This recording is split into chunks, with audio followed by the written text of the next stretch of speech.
Could Spider-Man survive an alien invasion? Xenomorphs are a way different breed of alien that Spider-Man would have ever encountered.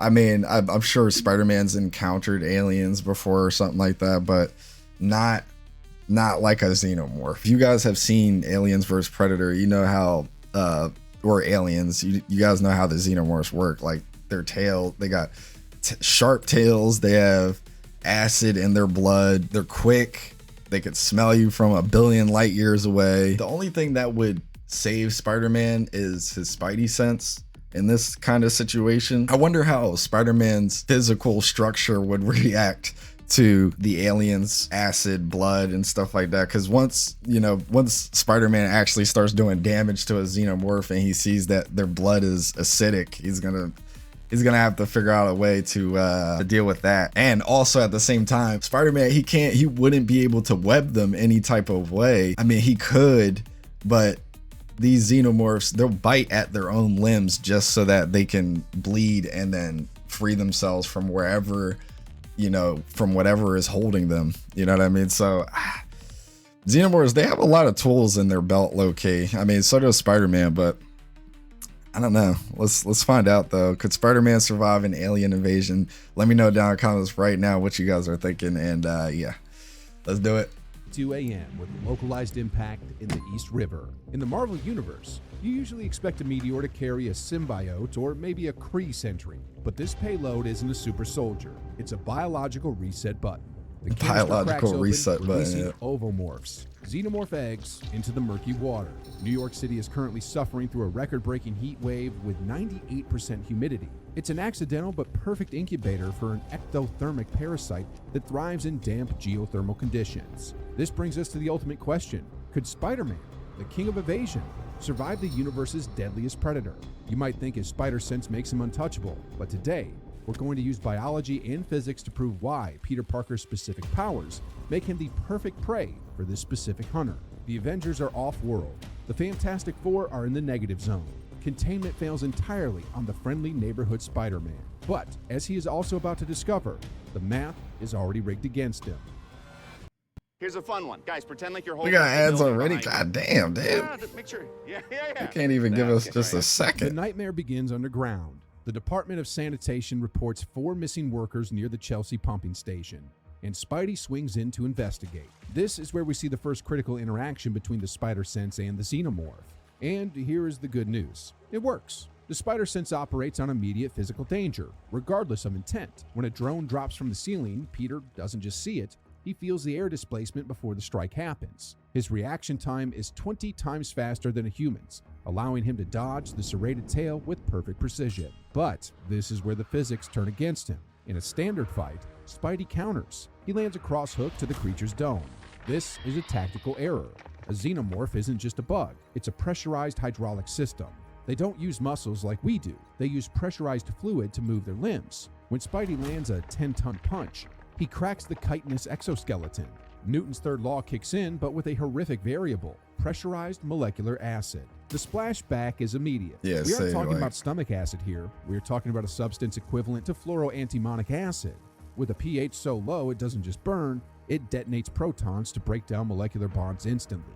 It hits Peter's right gauntlet. The standard spandex Nomex blend of his suit offers 0 resistance. The acid eats through the web shooter mechanism in 0.4 seconds, fusing the novel shut. Panic sets in. He tries to fire his left web shooter to immobilize the target. But against an acid that targets polymer chains, the webs don't just fail, they dissolve into a useless slurry before they even hit the target. The acid acts as a solvent, stripping the webs of their tensile strength instantly. Suddenly, Spider-Man has no range, no containment, and a melted web shooter. He realizes that making contact with his enemy is a death sentence. He survived the encounter, but lost his primary weapon and failed to contain the threat. We are grading this a Tier B survival. He's alive, but the physics of the fight have rendered his offensive obsolete. Eddie Brock is already patrolling the underground tunnels, hunting for what he assumes are standard invaders. He spots a clutch of leathery eggs and moves in to feast, mistaking them for a biological upgrade. This is the catalyst for a catastrophic evolution. A facehugger launches from an open ovomorph. In any other scenario, Venom catches this thing midair and eats it, but the symbiote is arrogant. It detects a complex predatory organism and attempts to bond with the facehugger first, trying to assimilate its genetic traits before consuming it. This is a fatal error.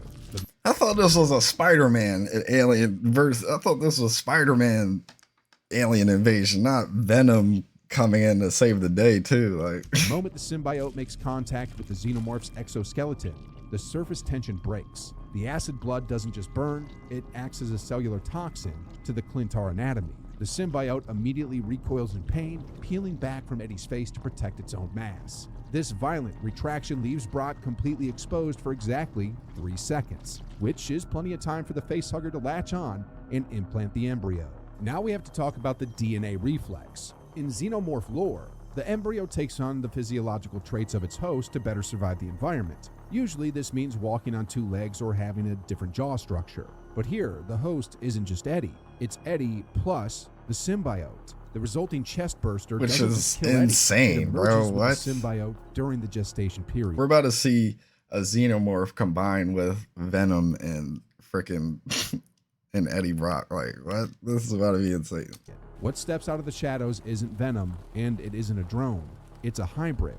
It has the elongated, eyeless cranium of a Xenomorph, but it's draped in the shifting, living matter of the symbiote. This creates a defensive layering that defies physics. A standard Xenomorph has a chitin shell.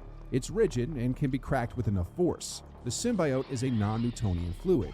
It hardens under impact but remains flexible. When Spidey lands a kick on this hybrid, the symbiote layer absorbs the kinetic energy, dispersing the shockwave before it can even reach the rigid chitin underneath. It's essentially a tank wearing reactive armor. Spidey realizes his punches are useless, so he switches to the classic anti-venom playbook, sound.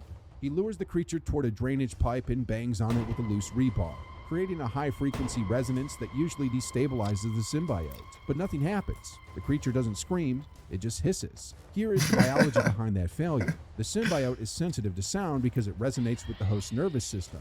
But a Xenomorph has no eardrums. It has no tympanic membrane to vibrate. It relies on lateral lines and pheromones to hunt. The Xenomorph physiology effectively dampens the sonic frequency, insulating the symbiote from the one thing that usually kills it. The host's deafness protects the parasite's weakness. Spidey is now facing a predator that's faster than him, stronger than him, and immune to his... So this thing becomes just instantly busted. I mean, bro, you can't... What is there... The skin is going to be way too hard to even try to break through. And on top of that, I mean, I wonder if even if Spider-Man is able to break through the skin, is there still going to be acid just pouring out of it? Probably. So, I mean, Spider-Man might be cooked low-key. Usual tricks Against he these realizes things. He cannot win this fight. His only option is thermal shock. He webs 2 support beams of a rooftop water tower, collapsing thousands of gallons of water onto the creature. The sudden temperature drop from the humid air to the cold water temporarily freezes the symbiote's outer layer, making it sluggish. The water doesn't kill it, it just slows the metabolic rate of the symbiote, buying Peter about 30 seconds of lead time. He's forced to flee to the surface, abandoning the sewers entirely. This is a Tier D survival. He didn't win, he barely escaped, and he left a predator behind that has no known weaknesses. Spider-Man retreats from the water tower. He's gonna... and we get a Wolverine cameo? No way, bro. What? His suit smoking from the acid fumes and his thermal regulation systems failing.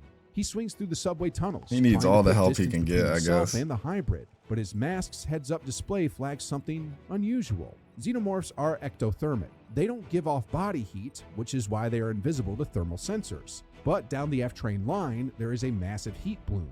It's burning at 104 degrees Fahrenheit. He lands on the platform of a derelict station and finds its source. It's Logan. The Wolverine is on his knees, thrashing in a berserker state, slicing at the air with his claws. But he isn't fighting a drone. He's fighting his own body. This brings us to the most gruesome biological paradox in the Marvel Universe. We know facehuggers implant an embryo via an ovipositor down the throat. We also know Wolverine has a healing factor that instantly attacks foreign bodies. So what happens when the universe's most aggressive parasite meets the universe's most resilient host? You get a stalemate. Spidey watches in horror as Logan's chest heaves. The chest burster is trying to emerge. In a normal human, the creature uses its hydraulic jaw and acidic secretions to crack the sternum and exit the host. It takes seconds. But Logan's skeleton is coated in adamantium, a metal that is virtually indestructible. The chest burster pushes against the rib cage, but the ribs don't break. They don't even bend. The creature is trapped inside a cage of the strongest metal on Earth. But here's where the science gets truly This is crazy. disturbing. The infinite loop. The xenomorph embryo needs biomass to grow. It starts eating Logan's internal organs. The heart, the lungs, the liver. In a normal host, this kills him instantly. But Logan's mutant physiology regenerates the tissue as fast as it's consumed. The parasite eats the heart grows back. The parasite eats the lungs reform around the parasite. Logan is trapped in a cycle of perpetual birth pangs. He's starving to death because the caloric energy required to regenerate entire organs every few seconds is burning through his body's reserves faster than a nuclear reactor. He looks at Peter, his eyes bloodshot, veins bulging as the creature thrashes against the inside of his unbreakable ribs. Peter steps forward to help, but his spider sense screams at him. Not a warning of an attack, but a warning of a potential future. He realizes the stakes. If that xenomorph stays inside Logan long enough, the DNA reflex will kick in. The embryo is currently bathing in Logan's blood, absorbing his genetic code.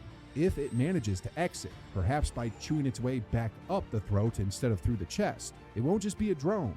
It will be a xenomorph with a regenerative healing factor. A creature that bleeds acid, has an exoskeleton, and heals instantly from any wound. That's... Yeah, dude. It's if that thing makes it out of Wolverine, it is over for anybody. I mean, for anybody and everybody. There are only going to be a certain amount of heroes, even though this is supposed to be a Spider-Man versus aliens, thing. There are only going to be a certain amount of heroes that can actually deal with that, or be able to contain it in some type of way. But I mean, that's broken, dude. Just call in the Predators at this point and just have them deal with it. That is an extinction level event. It would be an immortal drone. Logan realizes this too. In a moment of lucidity between the waves of agony, he looks at the structural supports on the subway tunnel. He knows Peter can't conduct surgery on adamantium. There's no saving him. There's only containment. Logan locks eyes with Spidey and growls a single word: go. Wolverine slams his claws into the main support beam of the tunnel. The concrete fractures. The ceiling gives way, bringing down thousands of tons of rock and steel, burying the station. Logan buries himself alive to keep the infection contained. Peter is forced to swing away as the tunnel collapses behind him, the dust cloud chasing him up the tracks. He didn't save the civilian, he didn't defeat the threat, because the host was strong enough to sacrifice himself. This is a Tier C survival. He is alive, but he is running out of allies, and the city above him is already lost. When Peter Parker finally claws his way out of the subway debris and breaches the surface at Times Square, the sun isn't rising. The sky over Manhattan is choked with black smoke from burning containment units, and the air quality index has hit hazardous levels. The humidity we mentioned in the introduction has now combined with the atmospheric processors of the terraforming xenomorphs to create a thick, resinous fog. Visibility is zero. This isn't a street fight anymore, it's a planetary infection event. To understand why Spider-Man is doomed, we have to look at the epidemiology of this outbreak. In virology, we use a metric called the basic reproduction number, or R0. This value represents how many new infections are caused by a single existing case. For the seasonal flu, the R0 is about 1.3. For the most infectious diseases in human history, like measles, it sits around 18. The xenomorph outbreak in Manhattan has a R0 value that defies standard biological modeling. Let's run the numbers. A single drone captures a host. That host incubates a chest burster. That chest burster matures in roughly 4 hours due to the accelerated metabolism we saw with the DNA reflex. The new drone doesn't just infect one person, it captures 5, 10, maybe 20 civilians to bring back to the hive for egg morphing.